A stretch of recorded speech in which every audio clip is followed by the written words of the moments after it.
ഹാപ്പിനെസ്സിൻ്റെ ഒരു ഇൻഡെക്സുമായിട്ട് ബന്ധപ്പെട്ട് നടത്തിയിട്ടുള്ള പഠനത്തിൽ നിന്നാണ് യഥാർത്ഥത്തിൽ കേരളത്തിലാണ് ഇനി ഇന്ത്യയിൽ ഹാപ്പിനെസ്സുമായിട്ട് ബന്ധപ്പെട്ട് ഒരു അജണ്ട കൈകാര്യം ചെയ്യാൻ സാധിക്കുന്ന ഒരേ ഒരു ഇന്ത്യൻ സംസ്ഥാനം.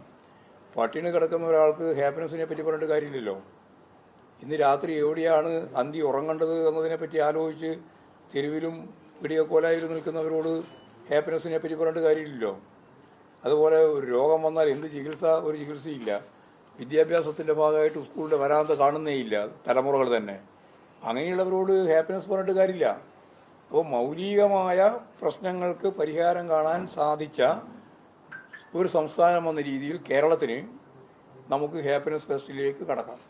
സമാധാനവും അതുപോലെ തന്നെ സന്തോഷവും, ഇത് രണ്ടും ജനങ്ങൾക്കാകെ നൽകത്തക്ക രീതിയിലുള്ള ഭൗതിക സാഹചര്യം ഒരുങ്ങുകയും അതിൻ്റെ ആശയതലം കൈകാര്യം ചെയ്യുക എന്നുള്ളതിൽ നിന്നാണ് യഥാർത്ഥത്തിൽ ഈ ഐഡിയ രൂപപ്പെട്ട് വന്ന് പ്രവർത്തനം കഴിഞ്ഞ കൊല്ലം തന്നെ തുടങ്ങിയത്. അതാ കാര്യം. ഇത് പക്ഷേ ഇവിടെ വേറെ ആരും ആലോചിച്ച ഒരു കാര്യമല്ല. ഇന്ത്യയിൽ ആരും തുടങ്ങിയിട്ടില്ല, കേരളത്തിൽ തുടങ്ങിയില്ല. ആദ്യമായിട്ടാണ് ഞങ്ങൾ ഈ കാര്യം തുടങ്ങിയിട്ടുള്ളത്.